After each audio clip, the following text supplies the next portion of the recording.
Maluwag na hub. Ito lang sa lotion dyan. Easy lang yan. Ang flange hub na ito guys ay maluwag na at ito ang gawa ng natin paraan ngayon para mapakinabangan ulit kumuha ng lumang interior ng gulong at maggupit ng eksaktong lapad at haba sa mga butas ng flange hub at ilagay ito. Katulad nito. Ganito. Ganyan lang. Madali. Di ba? Kapag nakagupit ka na, ilagay mo na sa mga butas ng flange hub. Ganito at isalpak mo na. Swak na swak. Ganyan lang mga guys. Tingnan mo napaka-smooth ng product. Testing mo. Di na yan aalog-alog kahit kailan pa man na parang palabas sa TV na magpakailan pa man ni Mel Tiangco.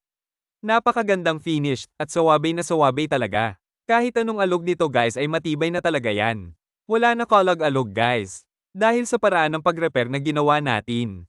O CGE, ibalik na ang sprocket at higpitan na ang mga tornelyo ng makagala na ulit habang nagmumotor. Kung nagustuhan mo ang videong ito guys, paki-like naman at subscribe. Thank you very much.